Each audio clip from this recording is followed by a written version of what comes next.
নমস্কার, আমি মধুপূর্ণা। আপনাদের প্রিয় গল্প পাঠের আসরে আপনাদের জানাই স্বাগত।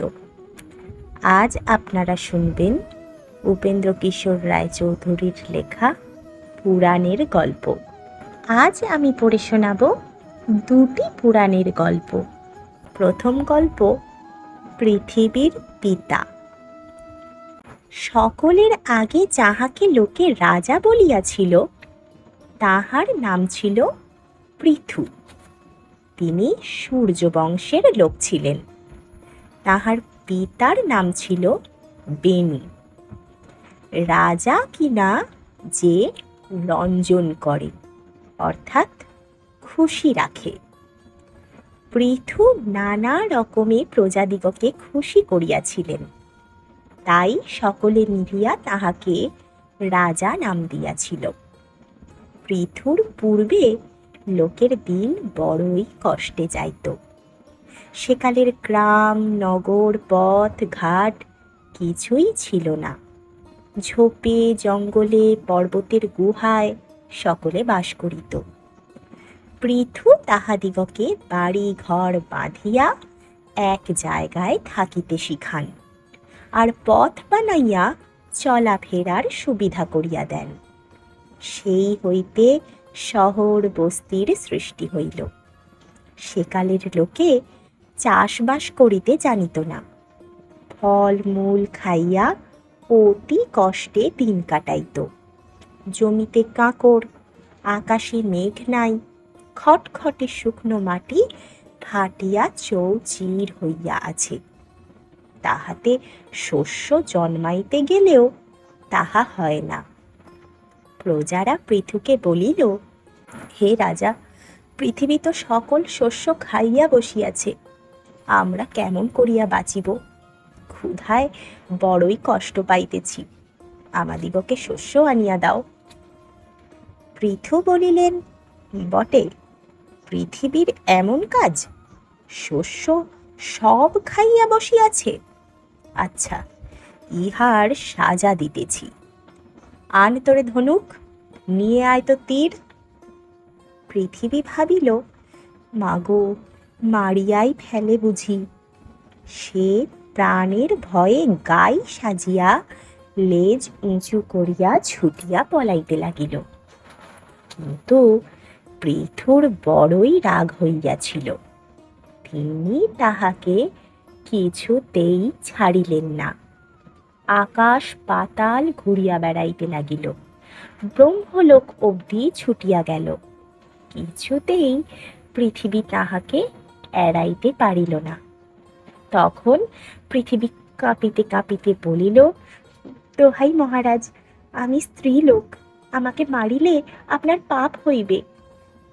পৃথু বলিলেন, তুমি ভারী দুষ্ট, তোমাকে মারিলে অনেক উপকার হইবে, কাজেই ইহাতে পাপ নাই, বরং পুণ্য আছে। পৃথিবী বলিল, প্রজাদের যে উপকার হইবে বলিতেছেন, আমি মরিলে তাহারা থাকিবে কোথায়? পৃথু বলিলেন, কেন, আমি তপস্যা করিয়া তাহাদের থাকিবার জায়গা করিব। পৃথিবী বলিল, আমাকে মারিলে শস্য পাওয়া যাইবে না, শস্য পাইবার উপায় আমি বলিতেছি। সে আর এখন শস্য নাই, আমার পেটে হজম হইয়া দুধ হইয়া গিয়াছে। আমাকে দোহাইলে সেই দুধ পাইতে পারেন, কিন্তু একটি বাছুর চাই, নহিলে দুধ বাহির হইবে না। আর জমির উঁচু নিচু দূর করিয়া দিন, যেন দুধ দাঁড়াইতে পারে, গড়াইয়া না চলিয়া যায়। রাজা তখনই ধনুকের আগা দিয়া জমির উপরকার ঢিপি সরাইয়া দিলেন। তাহাতে জমি সমান হইল, আর ঢিপি সকল এক এক জায়গায় জড়ো করিয়া পর্বতের সৃষ্টি হইল। সমান জমির উপরে লোকে ঘর বাড়ি বাঁধিল। সেই হইতেই গ্রাম নগরের সৃষ্টি। তাহার আগে এসব ছিল না। জমি সমান হইল। এখন একটি বাছুর হইলেই গাই দোহাইয়া সেই জমির উপরে দুধ ছড়ানো যাইতে পারে। সেই বাছুর হইলেন স্বয়ম্ভুব মণি। এমন বাছুর তো আর সহজে পাওয়া যায় না। তাহাকে দেখিয়াই গায়ের বাঁট দিয়া দুধ ছড়িতে লাগিল।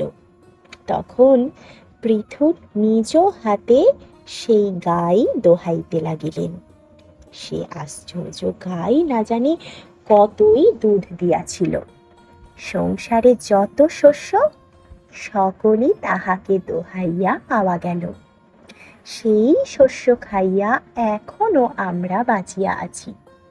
শুধু তাহাই নহে, পৃথুর পরে দেব, দানব, যক্ষ, রাক্ষস প্রভৃতি সকলে আসিয়া সেই গাই দোহাইতে লাগিল। সকলেই নিজের নিজের বাসন আনিল, নিজের এক একটি বাছুর ঠিক করিয়া আনিল। দোহাইবার লোক অবধি আনিতে ভুলিল না। কেহ সোনার বাসনে, কেহ রূপোর বাসনে, কেহ লোহার হাঁড়িতে, কেহ পাথরের বাটিতে, কেহ লাউয়ের খোলায়, কেহ পদ্ম পাতায়। এমনি করিয়া তাহারা কত রকমের জিনিসে যে দোহাইয়া নিল তাহা বলিয়া শেষ করা যায় না। তথাপি দুধে কম পড়ে নাই।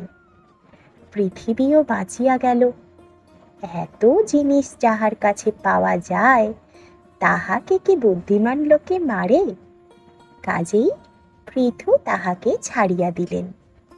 পৃথু তাহাকে প্রাণ দান করিয়াছিলেন, তাই আজও পৃথিবী বাঁচিয়া আছে। আর প্রাণ দিয়াছিলেন বলিয়াই পৃথু পৃথিবীর পিতার তুল্য হইলেন। সেই জন্যই পৃথিবীকে পৃথুর কন্যা বলা হয়, আর তাহার নাম হইল পৃথিবী বা পৃথ্বী। যাহা হোক, পৃথিবী নামের অন্য রূপ অর্থও দেখা যায়। পৃথিবী বলতে খুব বড় বোঝায়। পৃথিবী যে খুবই বড় তাহাও তো আমরা দেখিতেই পাইতেছি। সুতরাং পৃথিবী নাম যথার্থই হইয়াছে। শেষ হলো প্রথম গল্প পৃথিবীর পিতা। দ্বিতীয় গল্প প্রথম কবি ও প্রথম কাব্য। তমসা নদীর ধারে বাল্মীকি মুনির তপবন ছিল। দুধারে গভীর বন, তাহার মাঝখান দিয়া সুন্দর ছোট্ট নদীটি কুল কুল করিয়া বহিতেছে।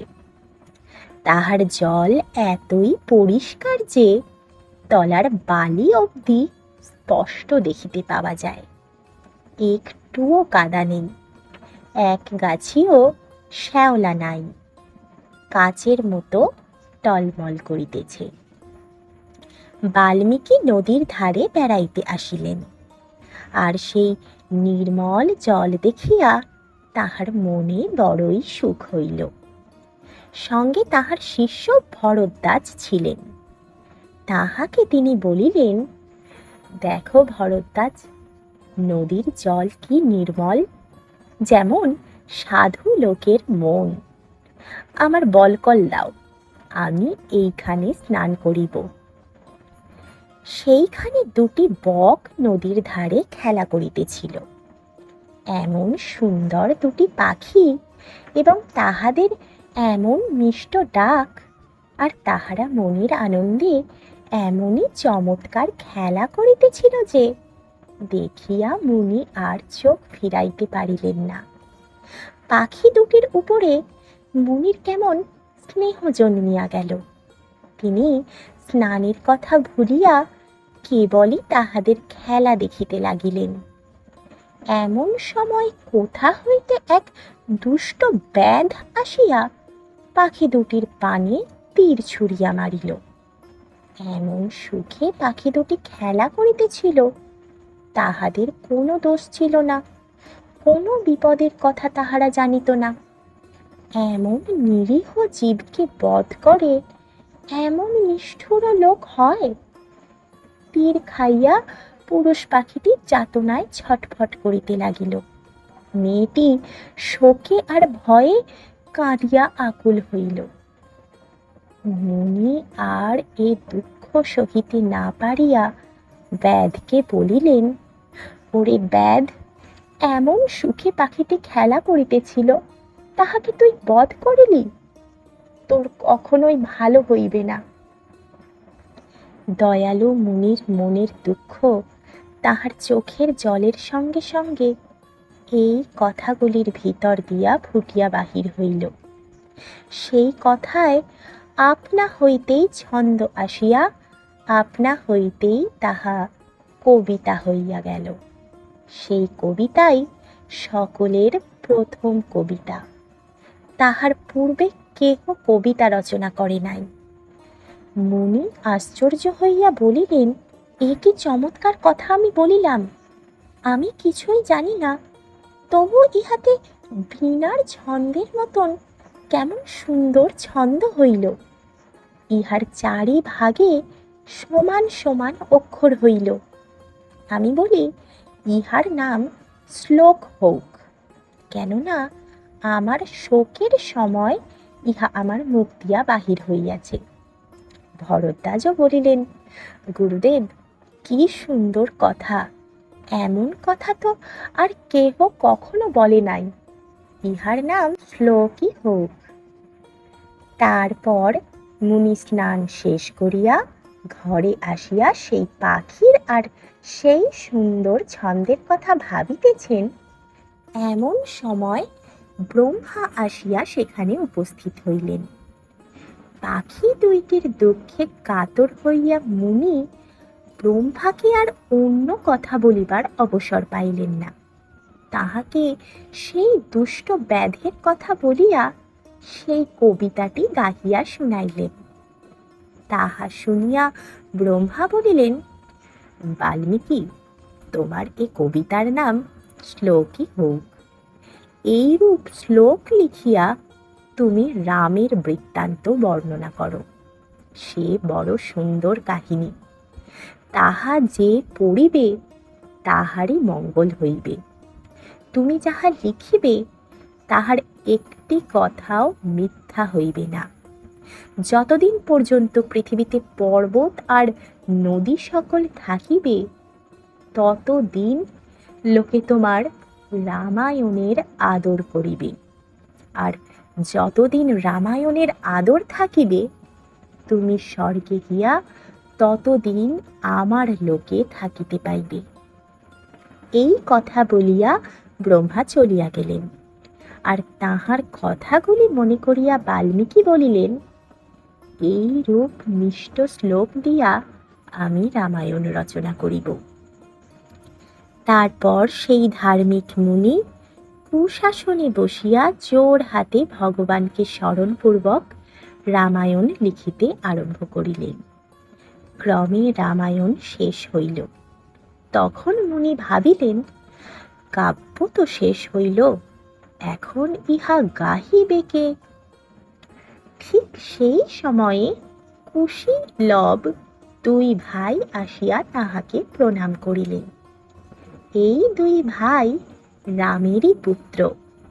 মুনির বেশে সেই আশ্রমে থাকিয়া লেখাপড়া শিখেন। দেবতার মতো সুন্দর, গন্ধর্বের মতো মিষ্ট গান গাহেন। মুনি বলিলেন, এই আমার রামায়ণের উপযুক্ত গায়ক। তারপর সেই দুই ভাইকে পরম যত্নের সহিত মুনি রামায়ণ শিক্ষা দিলেন। তারপর একদিন সকল মুনিদিগকে সভায় ডাকিয়া সেই রামায়ণের গান তাহাদিগকে শোনানো হইল। মুনিরা সকলে মোহিত হইয়া সে গান শুনিলেন। তাহাদের চোখ দিয়া দর দর ধারে জল পড়িতে লাগিল, আর মুখ দিয়া ক্রমাগত কেবল আহা আহা এই শব্দ বাহির হইতে লাগিল। শেষে তাহারা আর স্থির থাকিতে পারিলেন না। একজন মুনি তাহার নিকটে যাহা কিছু ছিল সকলই কুশীলবকে দিয়া দিলেন। অন্যেরা কেহ বলকল, কেহ হরিণের ছাল, কেহ কমণ্ডলু, কেহ কুড়াল, কেহ কৌপিন দিলেন। একজন মুনি কাঠ আনিতে চাহিয়াছিলেন। সেই কাঠ বাঁধিবার দড়ি গাছি ভিন্ন তাহার নিকটে আর কিছুই ছিল না। তিনি সেই দড়ি গাছি কুশীলবকে দিয়া বারবার আশীর্বাদ করিলেন। শেষ হলো আজকের দুটি গল্প। এই পুরাণের গল্প আপনাদের ভালো লেগে থাকলে একটি সাবস্ক্রাইব করে অবশ্যই আমার পাশে থাকবেন।